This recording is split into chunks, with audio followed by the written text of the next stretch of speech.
Alors, ce qui nous reste en fait au programme, c'est une séance de synthèse, de réflexion. J'aimerais d'abord, avant de commencer, remercier tous les participantes et participants qui ont présenté leurs travaux, qui, j'imagine, ont permis de riches et fécondes réflexions sur les méthodes qualitatives. Alors, merci beaucoup d'avoir fait confiance à l'Association pour la recherche qualitative et à son colloque d'automne pour disséminer vos réflexions, vos travaux sur la recherche qualitative.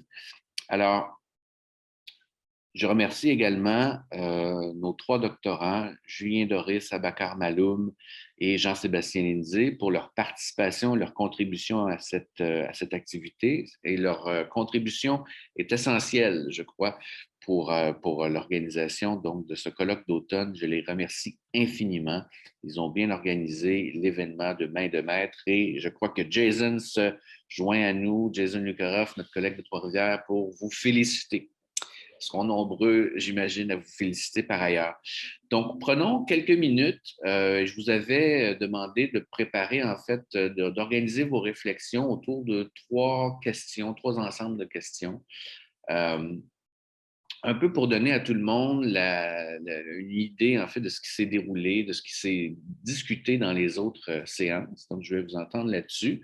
Et puis après, peut-être est-ce qu'on aura suffisamment de temps pour poursuivre les échanges avec le public et puis développer certains enjeux, certaines lignes fortes de réflexion qui ont pu être développées dans le cadre du colloque. Alors, peut-être est-ce que j'aimerais faire ce premier tour de table en vous demandant un peu euh, chacun, donc Sébastien, pardon, Abakar et Julien, de faire une synthèse, un peu de nous présenter les grandes lignes, les grands thèmes que vous avez abordés dans les différents ateliers que vous avez présidés. Alors, peut-être qu'on peut commencer par Sébastien. Oui. Donc, notre panel portait sur les enjeux méthodologiques qui ont relatifs à l'informateur clé. Ma synthèse, en fait, regrouperait trois thèmes qui ont traversé les différentes présentations.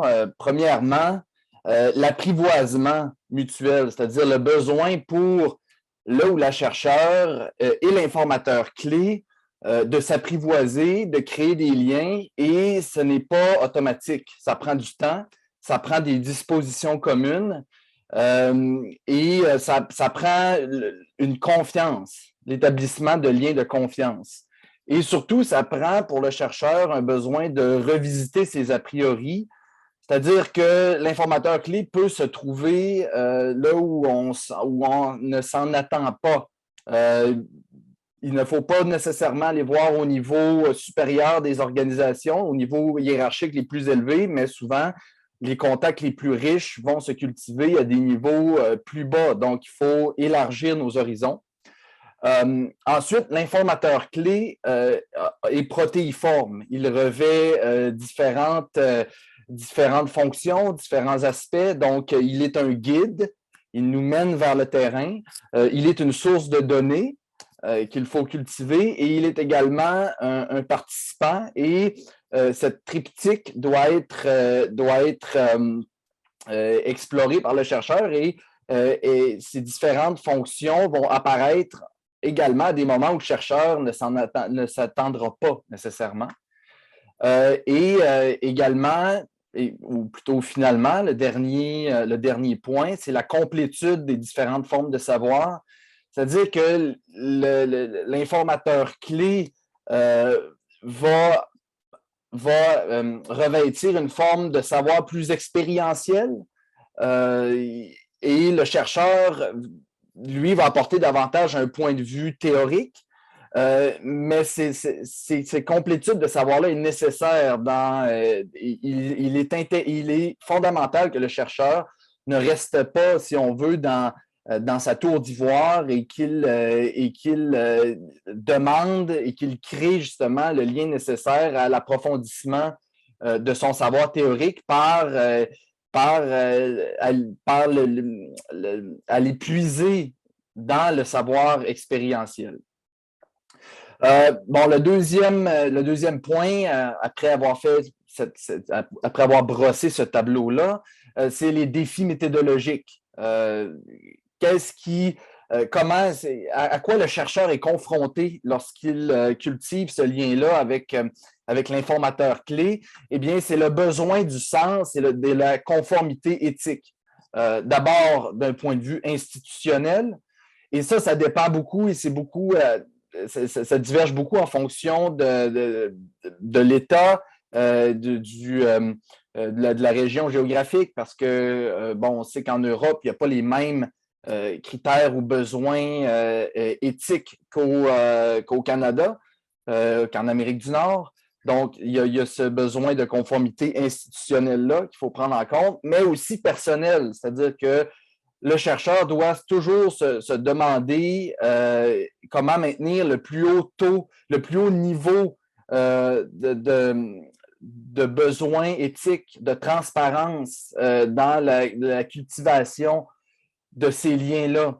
C'est-à-dire que le chercheur doit pouvoir établir, parce qu'il en revient de la réputation non seulement de son institution, mais aussi de la communauté académique au sens large, c'est-à-dire comment est-ce qu'on cultive, comment est-ce qu'on peut entrer sur le terrain en ne sacrifiant pas cette image et ce besoin éthique. Et finalement, le troisième point, c'est-à-dire le regard plus personnel, qu'est-ce que ce panel-là nous dit en tant que chercheur dans notre subjectivité? Moi, je suis dans la recherche autochtone. Donc, c'est un élément qui n'avait pas été abordé dans les communications, mais qui, je trouve, est complémentaire ou est tout aussi utile. Il y a des liens qui peuvent être créés entre ces différents points-là, mais c'est l'élément de biais culturel qui vient s'ajouter et qui, en tant que difficulté, mais aussi en tant que richesse, à l'approfondissement d'un terrain. Moi, j'étudie l'extraction des ressources naturelles, l'extraction des ressources minières dans le nord du Québec. Et on se rend vite compte que dans un contexte autochtone, l'extraction des ressources, c'est pas neutre. Parce que moi, j'étudie en fait deux communautés. Une communauté blanche, jamésienne, en fait, de colons, qui s'est installée dans le nord du Québec assez tard, dans les années 50, et qui côtoie la communauté, en fait, la nation Cri, qui, elle, est là depuis des milliers d'années.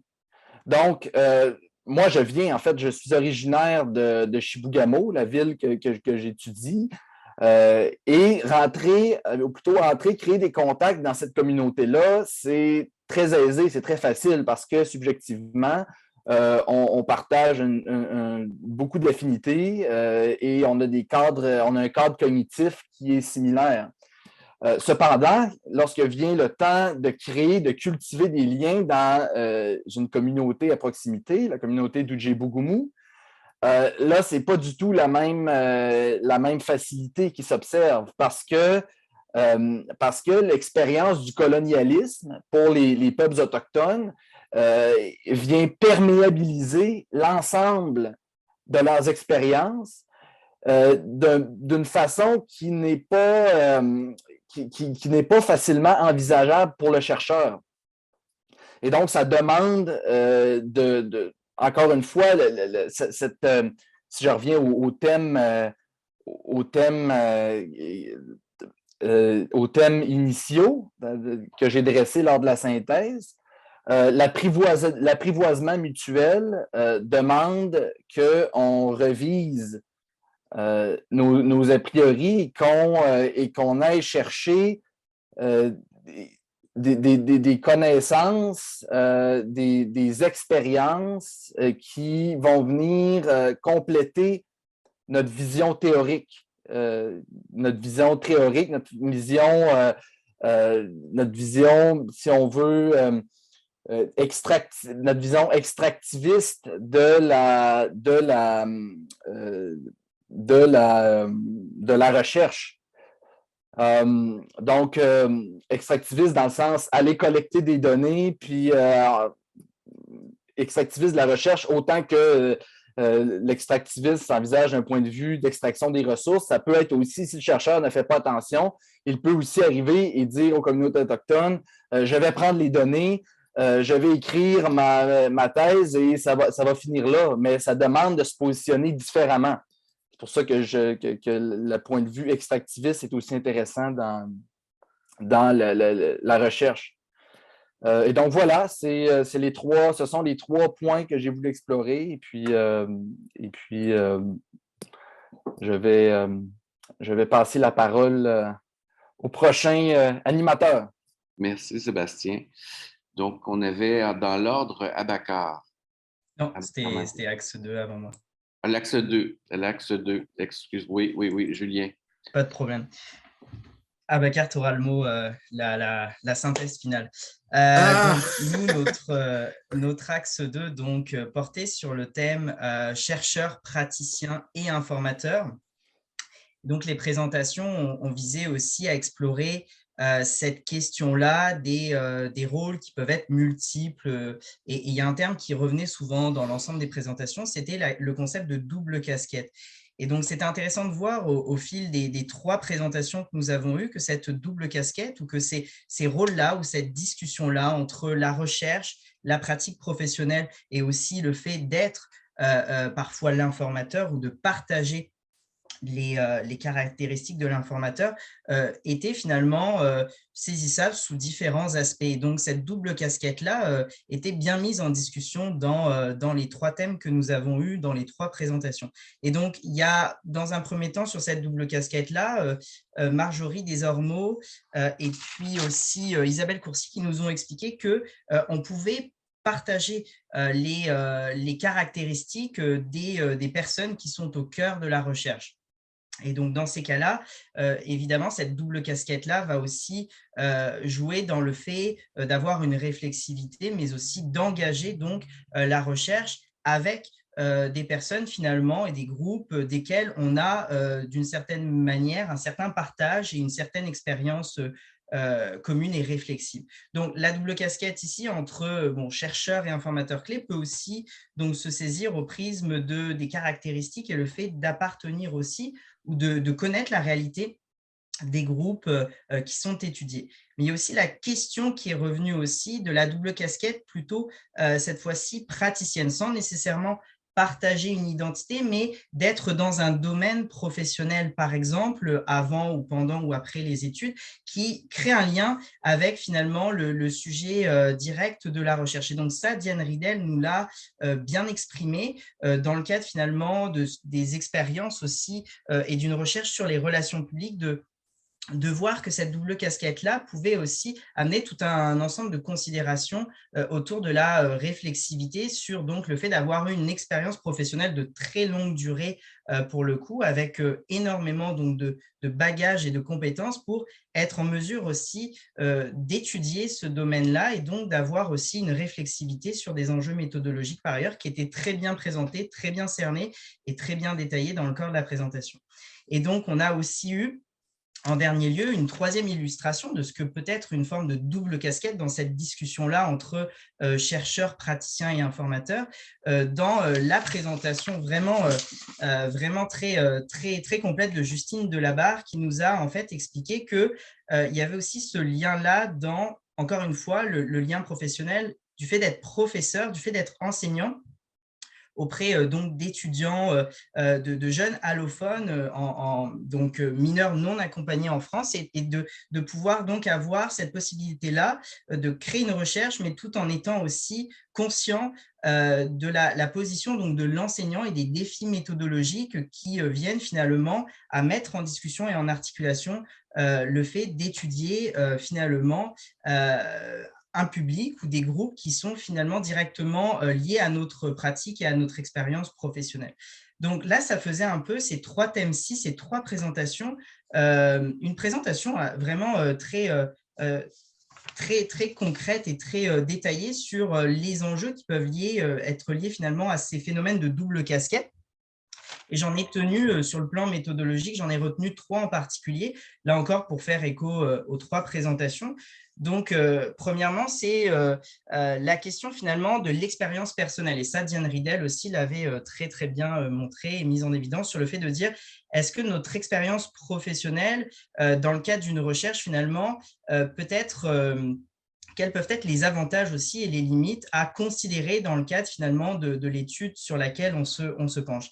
Et donc, toute la partie sur la réflexivité, là, s'incarnait aussi dans cette dimension, dans cette question-là qui consistait à dire, est-ce que mon expérience professionnelle, finalement, est d'une certaine mesure, non pas nécessairement représentative, mais peut aussi constituer un moyen d'approcher avec aussi la question là aussi des avantages et des limites, le sujet en lui-même. Donc ça, c'était un premier enjeu là sur l'expérience personnelle dans le cadre aussi de la recherche quand ça touche à une dimension un peu professionnelle. Une deuxième considération ici méthodologique qui a été un peu couverte dans l'ensemble des présentations, mais qui a été aussi bien détaillée dans le cadre de la première présentation d'Isabelle Courcelles et de pardonnez-moi, Marjorie Desormeaux-Moreau.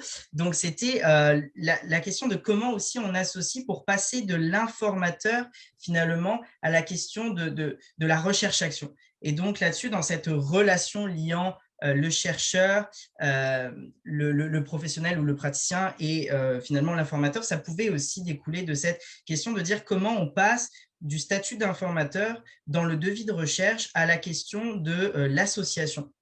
Et donc, il y avait toute une panoplie de stratégies méthodologiques qui étaient bien détaillées et qui consistaient à nous montrer que finalement, les participants devaient se retrouver dans l'ensemble du devis de recherche et qu'il fallait trouver des stratégies pour justement co-construire, hein, c'était aussi un peu un terme qui a été discuter la recherche avec finalement l'idée de ne pas simplement représenter, mais de faire avec dans le cadre de l'étude. Donc ça, c'était un deuxième enjeu sur comment passer aussi de ce statut d'informateur à celui clairement de co-constructeur, si on peut le dire ainsi, de la recherche. Et finalement, un troisième enjeu méthodologique aussi qui fait le lien avec la troisième présentation de Justine Delabarre, c'était la question de la subjectivité qui revenait aussi bien évidemment dans les autres présentations, mais qui était intéressante dans la mesure aussi où ça permettait de se demander finalement comment le chercheur qui connaît parfois hein, évidemment les participants, qui peut avoir des relations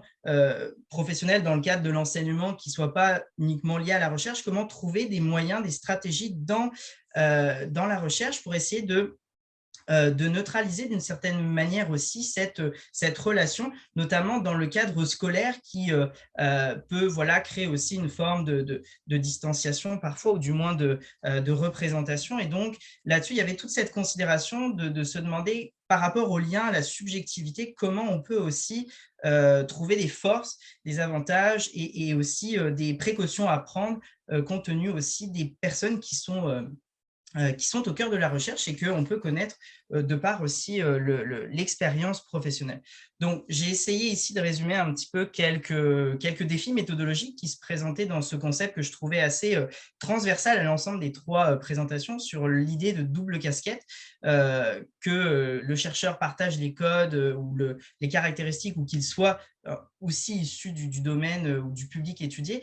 Donc, c'était là finalement, je pense, avoir couvert un peu voilà, des enjeux qui se sont finalement retrouvés au cœur de ces 3 présentations-là. Merci. Et alors, Abakar Maloum pour l'axe 3. Merci beaucoup pour l'axe 3. C'est bien positionné l'axe 3 comme troisième axe, dans la mesure où les problèmes qui ont été évoqués dans nos deux présentations, en fait, les 2 présentations ont évoqué les problèmes, en quelque sorte synthétisé les problèmes qui ont été présentés par Sébastien et Julien.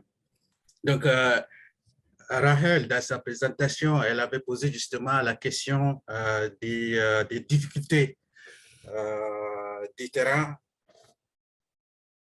dans un cadre le terrain dans un rapport entre le terrain et le chercheur considéré comme un rapport dialogique. dans lequel les problèmes, les enjeux comme comment est-ce qu'il faut envisager les dialogues dans ces cas-là et quels sont elle nous a détaillé de manière vive parce qu'elle est vraiment sur le terrain. Donc, elle nous a évoqué de manière vive comment c'est difficile de mener une telle recherche. Comment la recherche est d'ailleurs considérée comme émancipation, une pratique d'émancipation comme un moteur de transformation. Donc, le chercheur lui-même, il se retrouve, il se retrouve transformé. Il y a une crise d'identité en tant que chercheur qui se ressort de cette pratique-là. Donc, quand Marie-Ève, elle a évoqué le même problème dans le cadre d'une recherche, des mouvements critiques des recherches sur l'autisme. Donc, dans ces cas-là, elle nous a fait voir comment est-ce que la perspective, l'approche biomédicale avait des éléments déshumanisants pour les personnes qui sont atteintes d'autisme, et que en réaction à cette pratique-là, les mouvements des chercheurs, des recherches, le mouvement des biodiversité, c'est-à-dire neurodiversité, désolé, neurodiversité, pour justement mettre en avant le fait que les personnes atteintes d'autisme ne sont pas tous, c'est-à-dire que ne sont pas tous, n'ont pas les mêmes expériences, c'est-à-dire qu'il faut arrêter, par exemple, d'homogénéiser, d'avoir une approche homogénéisée et puis enfermer les personnes dans des cadres qui sont créés d'avance et tout ça. Donc là, justement, de manière théorique, elle nous a démontré les concepts et les cadres théoriques qui ont été mis en avant de manière très novateur pour lutter contre ça et puis adopter une approche justement dialogique aussi, et puis égalité. Et là également, en tant que chercheur, l'égalité entre chercheurs et puis les participants. Et là également, elle a évoqué justement le problème qui a été évoqué chez Rachel, le problème des difficultés de ces rapports-là. Difficulté de ces rapports, et puis la place du chercheur et puis du participant maintenant, donc ça crée une espèce de crise. Et là, c'est ça, justement, donc c'est le problème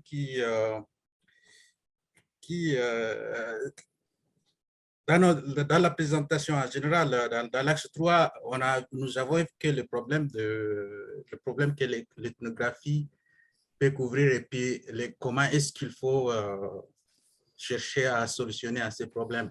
Donc là, en tant que moi-même, je suis sur le terrain actuellement et sur le terrain numérique. Et là, j'étais vraiment très excité d'écouter ces ethnologues-là parce que je me retrouve comme, en tant qu'ethnologue numérique, je me dis que ça, c'est de vrais ethnologues. Et j'ai beaucoup appris. Et puis, une des perspectives que j'essaie d'appliquer dans le cadre de mon étude, c'est la perspective rickérienne de lecture de la réalité ou bien de notre rapport avec la réalité, et à travers les perspectives interprétatives que les deux panélistes ont présentées. J'ai retrouvé beaucoup des aspects qu'on peut voir dans une perspective rickérienne d'ethnographie, si on le veut. Donc, merci beaucoup. Voilà. De manière synthétisée, ce n'est pas possible de présenter tout. C'était très riche. Merci donc Abacar, Sébastien, Julien, un très grand merci, mais merci aussi d'avoir non seulement fait cette synthèse, contribuer à l'animation, mais aussi à l'organisation du colloque d'automne. Ce qu'on nous souhaitions faire avec ce colloque, c'était de réinterroger à nouveau frais la question de l'informateur clé.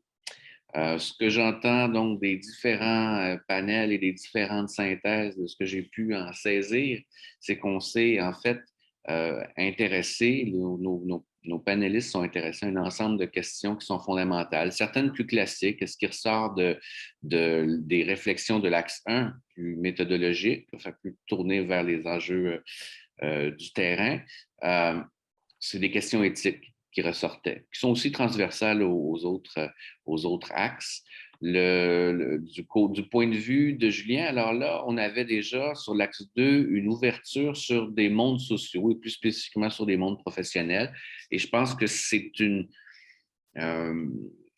un espace de réflexion, mais aussi d'articulation d'une pensée méthodologique qui est assez près des réalités qui sont couvertes par les membres de l'ARQ. Beaucoup de membres sont des travailleurs sociaux, des gens en éducation, des gens en psychologie, des gens près de l'intervention. Et donc, la situation d'information se pose de façon très différente quand on est dans un milieu où la formation et le développement professionnel vont de pair. Donc, ça pose l'enjeu de façon très différente de ce qu'on aurait pu retrouver, par exemple, hier, dans les travaux de notre collègue Karine Saint-Denis, qui, elle, est anthropologue, qui est, bon, un peu cette étrangère qui arrive dans un milieu, je dis ça comme ça, là, mais qui est une personne de l'externe.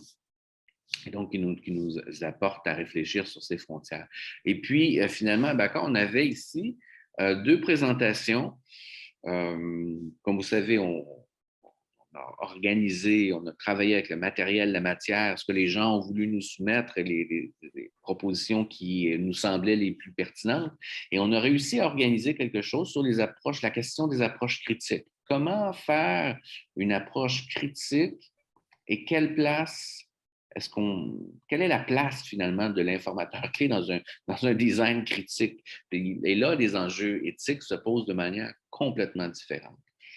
Alors, c'était un peu, donc, c'est l'ambition de ce colloque d'automne, c'était de réinterroger la question de l'informateur clé, qu'on voit toujours, qu'on enseigne dans les manuels, alors, sur lequel on a un certain nombre d'idées prêtes à penser, et puis, donc, de réfléchir à nouveau. Et si je faisais le lien entre la première journée et puis la journée d'aujourd'hui, c'est que la notion d'informateur ou d'informateur clé est pas tout à fait stabilisée. Peut-être est-ce qu'on est en train d'assister à une évolution d'une compréhension, peut-être est-ce qu'on développe une compréhension moins idéalisée, plus juste de la situation d'information.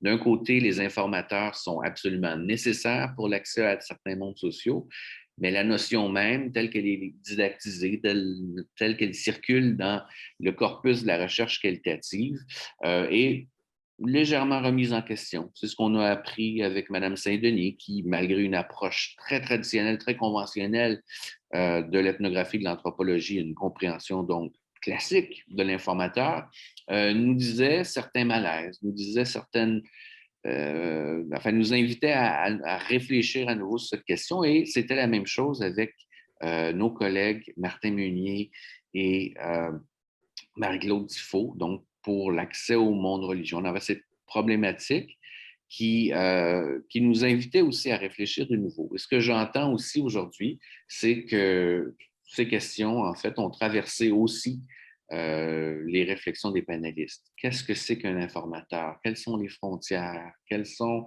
les enjeux éthiques? Et je pense que c'est beaucoup des considérations éthiques ou des rapports entre le chercheur et son objet, le chercheur et son terrain, les sujets, qui font aujourd'hui que cette notion est peut-être appelée à être réinventée, relue ou présentée à nouveau. Alors, c'était un peu, je pense qu'on n'a pas rien révolutionné, mais on a peut-être fait un bout de chemin assez intéressant pour réfléchir collectivement sur la place de l'informateur en recherche qualitative.